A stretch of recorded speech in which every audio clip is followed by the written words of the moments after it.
Thanks for tuning in again.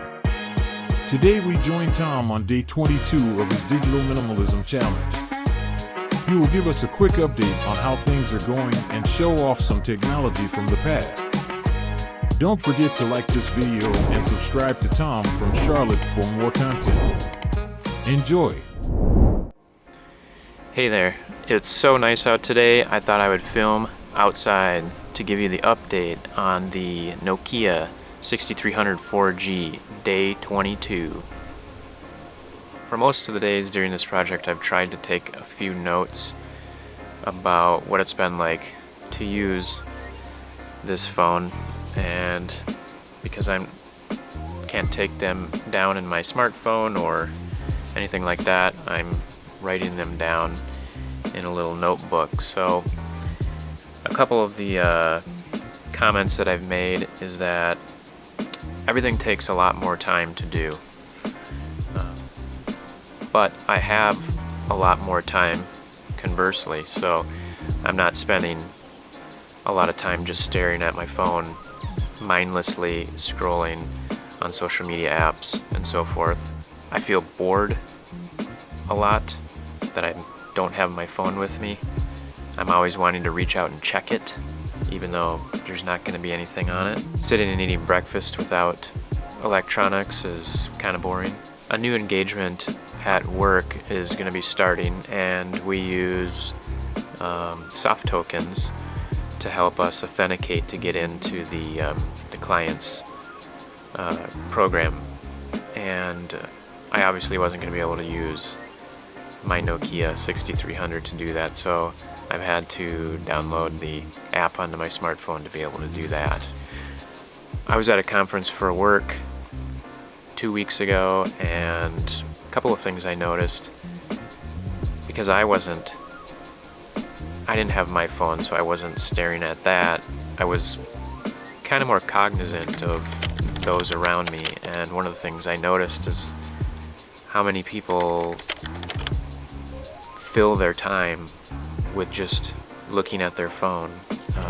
The guy that sat next to me, he would look at his phone every 4 or 5 minutes just to check and see if there was something there to do or occupy his time.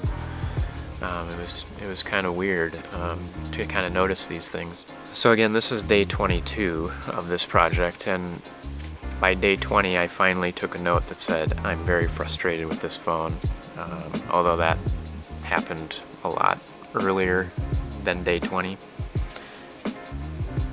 I think some of the frustrating things with it are that, you know, you live in a world where everybody just expects you to have a smartphone, and if you don't, it's sometimes tough to navigate.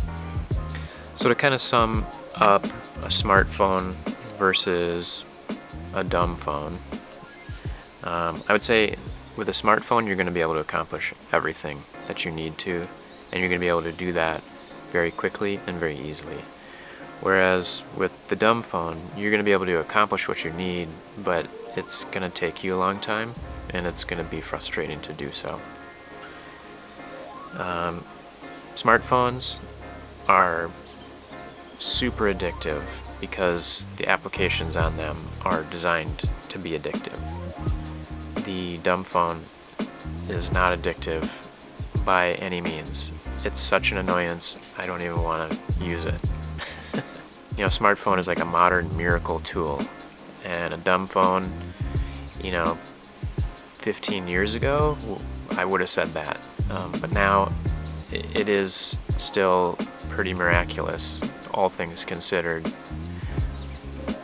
But other tools are much better at doing what you need to do. Alright, so just for fun, I wanted to kind of go through the box of technologies past and just kind of look at some of the old phones that I got. I'm sure everybody's got a box with all the old cords and plugs and everything that they had. So the oldest phone that I have is the Qualcomm QCP 860. This guy, I think it came out in about 1999.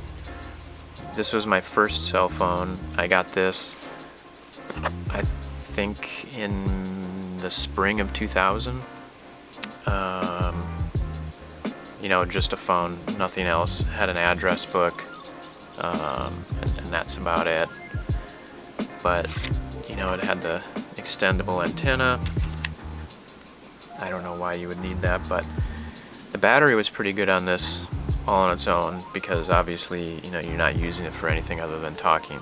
But I also got the extra piggyback battery, so when you plugged that baby onto it, you could use this phone for 4 or 5 days without plugging it in.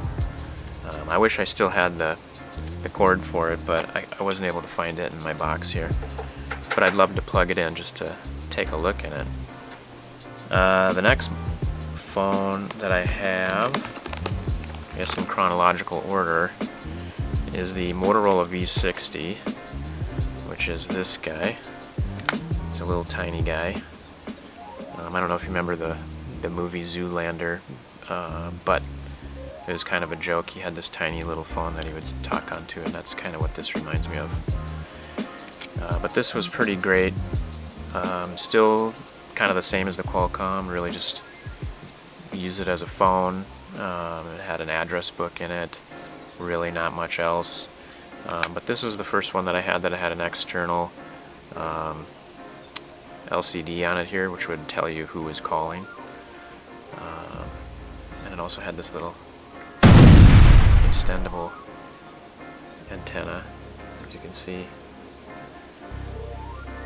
Okay, then the third phone, and I've had many other phones in between some of these, but these are the only ones that I retained for whatever reason. This one is the HTC Droid Aris.